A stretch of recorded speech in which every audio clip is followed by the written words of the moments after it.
मुझे गर्व है कि मेरी पार्टी की सरकारें कन्वर्जन पर कानून लेकर आती हैं। सबको अपने धर्म का अनुसरण करने का अधिकार है, लेकिन लोभ, लालच और भय से धर्म परिवर्तन नहीं कराया जा सकता। किसी के पास खाना नहीं है तो खाना देकर उसका धर्म बदला दोगे? कोई कम पढ़ा लिखा है तो क्या उसका धर्म बदलवा दोगे? ऐसा नहीं चलेगा। ये बयान कांग्रेस पर निशाना साधते हुए केंद्रीय गृह मंत्री अमित शाह ने संसद के बजट सत्र के दौरान दिया था। दरअसल बीजेपी की सरकारों पर धर्म परिवर्तन कानूनों का दुरुपयोग करने के आरोपों पर शाह ये जवाब दे रहे थे। और अब एक बार फिर बीजेपी की ही एक राज्य सरकार पर धर्म परिवर्तन कानून की आड़ में अल्पसंख्यकों के उत्पीड़न का इल्जाम लगा है।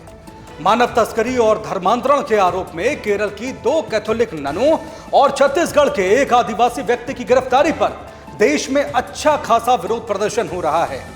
कुछ दिनों पहले ठीक ऐसे ही यूपी में हिंदू लड़कियों को जबरन मुस्लिम बनाने के आरोपी छांगुर बाबा की गिरफ्तारी को समाजवादी पार्टी ने राजनीतिक विद्वेष की कार्रवाई बताया था। हमारे देश में सभी धर्म के अनुयायियों को पूरी धार्मिक स्वतंत्रता है, लेकिन जबरन धर्म परिवर्तन के खिलाफ सख्त कानून भी है। सवाल उठता है कि क्या बीजेपी सरकारें वाकई में इन कानूनों का बेजा प्रयोग कर रही हैं, या हमारे देश में जबरन धर्म परिवर्तन करवाने वालों को कुछ लोग संरक्षण देने की कोशिश कर रहे हैं? आज इन्हीं सवालों की करेंगे समीक्षा। नमस्कार, आपके साथ मैं हूं समर्थ प्रेरणा।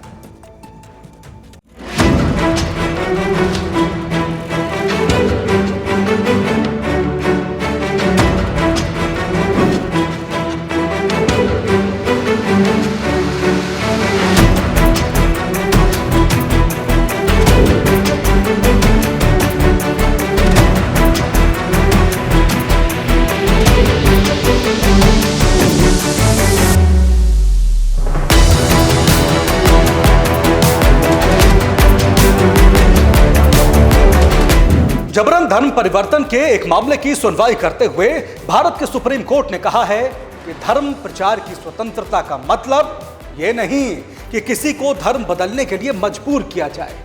आज हमारे कार्यक्रम का आधार सर्वोच्च अदालत की यह टिप्पणी होगी, क्योंकि एक तरफ तो अपने धर्म का प्रचार करने के मौलिक अधिकार का तर्क है, तो दूसरी तरफ बहला फुसला और कभी डराकर लोगों को जबरन दूसरे धर्म में शामिल करने का आरोप। भारत में अवैध धर्म परिवर्तन एक बड़ा विवादित विषय है। ऐसा नहीं है कि हाल फिलहाल में ही इस तरह के आरोप लग रहे हैं। यह मुद्दा कई दशकों पुराना है। कुछ तो इसे सदियों पुरानी समस्या भी मानते हैं। जब कभी कोई मामला सुर्खियां बटोरता है तो इस विषय पर गंभीर चर्चाएं शुरू हो जाती हैं। ठीक ऐसे ही छत्तीसगढ़ में अवैध धर्म परिवर्तन कराने के आरोप में केरल की 2 ननों को गिरफ्तार होने के बाद यह मसला फिर सुर्खियों में आ गया है। कैसे? चलिए आपको बताते हैं। शुरू से शुरू करेंगे। दिन 25 जुलाई 2025, जगह छत्तीसगढ़ का दुर्ग रेलवे स्टेशन। केरल की 2 कैथोलिक नन प्रीति मैरी और वंदना फ्रांसिस स्टेशन पर मौजूद होती हैं। तभी एक शख्स 3 आदिवासी लड़कियों के साथ वहां पहुंचता है। इस शख्स का नाम सुकमन मंडावी है, जो नारायणपुर का रहने वाला है। सुकमन मंडावी के साथ आई तीनों लड़कियों को पहले नर्सिंग की ट्रेनिंग करवाने, फिर नौकरी दिलवाने का वादा किया गया था। सुकमन तीनों लड़कियों को प्रीति मैरी और वंदना फ्रांसिस को सौंप देता है। सभी आगरा जाने के लिए ट्रेन पकड़ने का इंतजार कर रहे थे। पहली नजर में उन्हें देखकर सब कुछ सामान्य लग रहा था। उनके हाव भाव और व्यवहार से किसी को उन पर कोई शक नहीं था। तभी अचानक रेलवे पुलिस के अधिकारी वहां पहुंचते हैं। स्टेशन पर मौजूद सभी यात्री तब हतप्रभ रह जाते हैं जब पुलिस आसमानी नीले रंग के हैबिट पहनी 2 ईसाई नन और उनके साथ मौजूद आदिवासी पुरुष को गिरफ्तार कर देती है। ये दोनों नन वही प्रीति मैरी और वंदना फ्रांसिस थी। साथ ही उनके साथ गिरफ्तार शख्स सुकमन मंडावी था। इससे पहले कि ये दोनों नन 3 आदिवासी लड़कियों के साथ आगरा जाने के लिए ट्रेन में सवार होती, इन्हें गिरफ्तार कर लिया गया था। लेकिन किस आरोप में? दोनों कैथोलिक नन और उनके आदिवासी साथी पर मानव तस्करी और अवैध धर्मांतरण करवाने के आरोप लगाए गए थे। यह आरोप बजरंग दल की तरफ से लगे थे। बजरंग दल के नेता रवि निगम ने स्थानीय पुलिस से शिकायत की कि नौकरी के बहाने 3 आदिवासी लड़कियों को जबरन धर्मांतरण के लिए आगरा ले जाया जा रहा है। इस शिकायत पर जीआरपी ने तुरंत कार्रवाई की और आरोपियों को गिरफ्तार कर लिया। गिरफ्तारी के बाद सभी को कोर्ट में पेश किया जाता है। सुनवाई के दौरान अतिरिक्त जिला न्यायाधीश ने कहा कि आरोपियों की जमानत याचिका पर सुनवाई एनआईए कोर्ट में होनी चाहिए, क्योंकि यह मामला एनआईए अधिनियम के अंतर्गत आता है। अदालत ने पुलिस को 15 दिनों की मोहलत दी है, जिसमें पुलिस मामले को एनआईए कोर्ट में चलाने के लिए केंद्र सरकार को पत्र लिखेगी। मतलब ये कि दोनों ननों को फिलहाल जेल में ही रहना होगा। एक तरफ प्रीति मैरी और वंदना फ्रांसिस पर आदिवासी लड़कियों को बहला फुसलाकर धर्म बदलवाने का आरोप है, तो वहीं दूसरी तरफ आगरा ले जा रही 3 लड़कियों में से एक की बड़ी बहन ने बताया कि उसके माता पिता जीवित नहीं हैं। उसने अपनी बहन को ननों के साथ इसलिए भेजा था ताकि वो आगरा में नौकरी करके आत्मनिर्भर बन सके। उसका कहना है कि वो पहले भी इन लोगों के साथ लखनऊ में काम कर चुकी है। दोनों ननों की गिरफ्तारी का विरोध करते हुए इन लड़कियों के एक अन्य रिश्तेदार ने बताया कि उनके परिवार ने 5 साल पहले ईसाई धर्म स्वीकार कर लिया था और उनकी बहन 24 जुलाई को स्वेच्छा से आगरा जा रही थी। नारायणपुर पुलिस का कहना है कि तीनों परिवारों ने 26 जुलाई यानी ननों की गिरफ्तारी के अगले दिन स्थानीय पुलिस को लिखित बयान सौंपे हैं, जिनमें कहा गया है कि उन्होंने अपनी बेटियों को स्वेच्छा से ननों के साथ रोजगार के लिए भेजा था। हालांकि जीआरपी के अधिकारियों का कहना है कि अभी सबूत इकट्ठा किए जा रहे हैं, मामले की जांच जारी है। इन गिरफ्तारियों को लेकर पूरे भारत में ईसाई संगठनों, मानवाधिकार समूहों से लेकर राजनीतिक दलों की तरफ से भी तीखी प्रतिक्रिया व्यक्त की गई है। दिल्ली, केरल समेत कई शहरों में विरोध प्रदर्शन हुए। मामले पर बिशप एसोसिएशन ने बयान जारी कर कहा कि राजनीतिक दबाव में निर्दोष ननों का उत्पीड़न किया जा रहा है। केरल के वायनाड से कांग्रेस सांसद प्रियंका गांधी ने संसद परिसर में तख्ती लेकर ननों की गिरफ्तारी का विरोध किया। प्रियंका ने कहा कि यह कोई छुटपुट घटना नहीं है। बीजेपी के शासनकाल में अल्पसंख्यकों को बार बार निशाना बनाया जा रहा है और अपमानित किया जा रहा है। ऐसी हरकतें हमारे लोकतंत्र में न्याय और समानता पर गंभीर सवाल खड़ी करती हैं। कानून का शासन बनाए रखना चाहिए। कानून के जिस शासन के बने रहने की बात प्रियंका गांधी कर रही हैं, ननों की गिरफ्तारी का समर्थन करते हुए छत्तीसगढ़ के सीएम विष्णुदेव साय भी उसी कानून के पालन की बात कहते हैं। सीएम साय ने एक्स पर एक पोस्ट में कहा कि नारायणपुर की 3 बेटियों को नर्सिंग की ट्रेनिंग देने और उसके बाद जॉब दिलाने का वादा किया गया था। इसमें प्रलोभन के माध्यम से ह्यूमन ट्रैफिकिंग कर मतांतरण करने की कोशिश हो रही थी। यह महिलाओं की सुरक्षा से जुड़ा गंभीर मामला है। इस पर अभी जांच जारी है। कानून अपने हिसाब से काम करेगा। छत्तीसगढ़ एक शांतिप्रिय प्रदेश है, जहां सभी धर्म समुदाय के लोग सद्भाव से रहते हैं। हमारी बस्तर की बेटियों की सुरक्षा से जुड़े मुद्दे को राजनीतिक रूप देना बेहद दुर्भाग्यजनक है। आदिवासी बहुल्य राज्य छत्तीसगढ़ में अवैध मतांतरण एक गंभीर मुद्दा है। समय समय पर इसको लेकर कांग्रेस और बीजेपी की सरकारों के बीच खूब राजनीति होती रहती है, लेकिन राजनीति से ज्यादा ये एक बड़ा सामाजिक मुद्दा भी है। प्रदेश में अवैध मतांतरण के खिलाफ काम कर रहे सर्व आदिवासी समाज ने एक रिपोर्ट का हवाला देते हुए दावा किया है कि बस्तर इलाके में हाल के कुछ सालों में करीब 66,000 लोगों का धर्म परिवर्तन हुआ है। सर्व आदिवासी समाज का कहना है कि एनजीओ के माध्यम से आदिवासियों को बरगलाकर ईसाई बनाया जा रहा है। संगठन के नेता राजा राम तोड़मे ने बताया कि बस्तर में एनजीओ और ईसाई संगठन बीमारी ठीक करने का दावा कर बड़े पैमाने पर धर्मांतरण करवा रहे हैं। ईसाई मिशनरियों द्वारा आदिवासियों का जबरन धर्म परिवर्तन करवाने के मामले झारखंड में भी बताए जाते हैं। झारखंड के कुछ आंकड़ों के जरिए आप मामले की गंभीरता को समझ सकते हैं। साल 1951 के एकीकृत बिहार में, जिसमें मौजूदा झारखंड राज्य भी शामिल था, आदिवासी आबादी का हिस्सा लगभग 35.8% था। साल 1991 में यह घटकर 27.66% हो गया। 2001 में यह आंकड़ा 26.30% रह गया, जबकि 2011 की जनगणना में झारखंड में आदिवासी आबादी का हिस्सा 26.11% दर्ज किया गया। इस लिहाज से देखें तो बीते 6-7 दशकों के दौरान झारखंड की आदिवासी जनसंख्या में करीब 10% की गिरावट आई है। हाल में हुए झारखंड विधानसभा चुनाव के दौरान भी इस मुद्दे को बीजेपी ने जोर शोर से उठाया था और हेमंत सोरेन की सरकार पर अवैध मतांतरण को लेकर चुप्पी साधने का आरोप लगाया था। उधर यूपी में भी अवैध धर्मांतरण के मुद्दे ने सियासी रंग ले रखा है।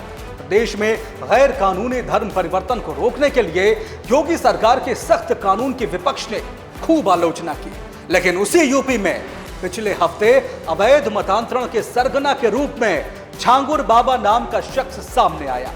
छांगुर बाबा बड़े पेशेवर तरीके से यूपी के कई जिलों में अवैध धर्मांतरण का रैकेट चला रहा था। बलरामपुर से निकले इस रैकेट के जाल दुबई, सऊदी और तुर्की तक फैले हैं। छांगुर बाबा का गिरोह रेट लिस्ट के मुताबिक ब्राह्मण, क्षत्रिय और सिख लड़कियों को इस्लाम धर्म में शामिल करवाता था, जिसमें ब्राह्मण और क्षत्रिय जाति की लड़कियों के मतांतरण के लिए 15 से 16 लाख रुपए, पिछड़ी जाति के लिए 10 से 12 लाख और अन्य जातियों के लिए 8 से 10 लाख रुपए तक की रकम तय की गई थी। एटीएस की रिपोर्ट में दावा किया गया है कि छांगुर बाबा देश के 569 हिंदू बाहुल्य जिलों में यह अभियान फैलाने की फिराक में था। तभी वो अचानक एजेंसियों के हाथ लग गया।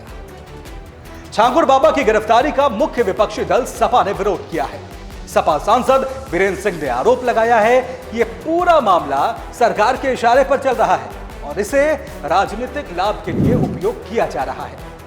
वैसे तो किसी आरोपी को दोषी या निर्दोष सिद्ध करने का अधिकार देश की अदालतों का होता है, लेकिन छांगुर के मामले में लगता है सपा सांसद वीरेंद्र सिंह मुकदमा चले बिना ही फैसला सुना रहे हैं। भारत में 60 के दशक से ही अवैध मतांतरण रोकने के लिए कानून मौजूद हैं। वर्तमान में देश के 10 राज्यों में इस तरह के कानून अमल में हैं। साल के अंत तक महाराष्ट्र में भी अवैध धर्म परिवर्तन पर कानून लाया जा सकता है। इनके अलावा कई राज्यों में इस तरह के कानूनों की मांग जोर शोर से की जा रही है। मतलब इस समस्या के पांव दूर दूर तक फैले हुए हैं। चलिए अब इस पूरे विवाद से जुड़े कुछ संवैधानिक पहलुओं की भी बात कर लेते हैं।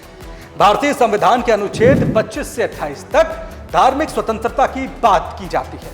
यह अनुच्छेद नागरिकों को अपने धर्म को मानने, उसका प्रचार करने और अभ्यास करने का मौलिक अधिकार देते हैं। अनुच्छेद 25 धर्म की स्वतंत्रता की बात करता है। इसमें प्रत्येक व्यक्ति को अपने धर्म को स्वतंत्र रूप से मानने, अभ्यास करने और प्रचार करने का अधिकार है। हालांकि सरकार को यह अधिकार है कि वो धर्मनिरपेक्ष गतिविधियों को नियंत्रित या प्रतिबंधित कर सके, जैसे धार्मिक संस्थानों में सामाजिक सुधार लागू करना। लेकिन यहाँ जो एक चीज बिल्कुल स्पष्टता से समझनी चाहिए वो ये है कि यह धार्मिक स्वतंत्रता पूर्ण नहीं है। यह संवैधानिक सीमाओं और अन्य नागरिक अधिकारों के अधीन है। मसलन जबरन धर्म परिवर्तन, भड़काऊ भाषण या दूसरे धर्म का अपमान इन अधिकारों के अंतर्गत नहीं आता है। मतलब यह कि हमारा संविधान सभी धर्म के मानने वालों को अपने पंथ का प्रचार करने का अधिकार तो देता है, लेकिन इसकी आड़ में अवैध मतांतरण को मंजूरी नहीं देता। गैर कानूनी रूप से किए गए धर्म परिवर्तन पर देश की अदालतों ने भी सख्त रुख अपनाया है। अपने अलग अलग फैसलों में इलाहाबाद उच्च न्यायालय ने स्पष्ट किया है कि अवैध मतांतरण विशेष रूप से अगर वो दबाव, धोखा या लालच के जरिए हुआ हो, संवैधानिक, नैतिक और कानूनी दृष्टि से अस्वीकार्य है। एक ऐसे ही मामले की सुनवाई के दौरान न्यायमूर्ति विनोद दिवाकर ने टिप्पणी की थी कि संविधान जबरन या धोखाधड़ी से किए गए धर्मांतरण को स्वीकार नहीं करता। किसी एक धर्म को श्रेष्ठ मानना भारतीय धर्मनिरपेक्षता के सिद्धांत के खिलाफ है। साल 1977 के स्टेनिस्लोस बनाम मध्य प्रदेश और ओडिशा मामले में सर्वोच्च अदालत ने भी ये स्पष्ट किया है कि संविधान की धारा 25 के तहत धर्म के प्रचार में धार्मिक परिवर्तन का अधिकार शामिल नहीं है। इसलिए जब परिवर्तन जबरदस्ती, धोखे, प्रलोभन या विवाह के बहाने कराया जाता है तो ये संविधान के विचार, ईमानदारी और स्वतंत्रता के सिद्धांतों के विरुद्ध माना जाएगा। इसके अलावा बीते साल सुप्रीम कोर्ट ने एक अहम टिप्पणी में कहा कि केवल लाभ के लिए धर्म परिवर्तन करना संविधान की मूल भावना के साथ फ्रॉड यानी घालमेल करना माना जाएगा। अवैध धर्मांतरण के गंभीर विषय की चर्चा के दौरान आपको डेमोग्राफिक चेंज यानी जनसंख्या में बदलाव को लेकर दुनिया के कुछ महान चिंतकों के विचार जानने भी जरूरी हैं। इन विचारों के जरिए इस पूरे गोरख धंधे से हमारी भारतीय संस्कृति को कितना नुकसान पहुंच रहा है, ये समझने में शायद आपको आसानी होगी। साल 1966 में प्रकाशित हुई पुस्तक क्लैश ऑफ सिविलाइजेशन के लेखक सैमुअल हनिंगटन का मानना है कि भविष्य के संघर्ष विचारधाराओं के बजाय संस्कृतियों और धर्मों के बीच होंगे। उन्होंने चेतावनी दी कि कुछ देशों में डेमोग्राफिक असंतुलन से सांस्कृतिक टकराव पैदा हो सकते हैं। इसी तरह फ्रांसीसी लेखक एरिक जेमुर ने द ग्रेट रिप्लेसमेंट थ्योरी का जिक्र करते हुए कहा कि फ्रांस में मूल जनसंख्या को प्रवासियों से बदला जा रहा है। राष्ट्रपिता महात्मा गांधी स्वयं जबरन धर्मांतरण या छल कपट से किए गए धर्म परिवर्तन के खिलाफ थे। उनका मानना था कि ऐसा करने से समाज में असंतुलन और तनाव उत्पन्न होता है। साल 1935 में हरिजन में लिखे अपने एक लेख में उन्होंने कहा था कि मुझे धर्मांतरण बिल्कुल पसंद नहीं है। धर्म को सुधारो, बदलो नहीं। कुछ विषय ऐसे होते हैं जिनको राजनीति से परे रखना चाहिए। धर्म और उसका परिवर्तन एक ऐसा ही संवेदनशील मामला है जिस पर नेताओं को बुद्धि विवेक से देश हित में अपनी प्रतिक्रियाएं देनी चाहिए, ना तो अपने वैचारिक पूर्वाग्रहों से ग्रसित होकर कानून का दुरुपयोग हो, ना ही वोट बैंक की खातिर अवैध मतांतरण का संरक्षण। भारत एक लोकतांत्रिक और धर्मनिरपेक्ष देश है, लिहाजा हम अपनी मर्जी से किए गए धर्म परिवर्तन का विरोध नहीं कर सकते।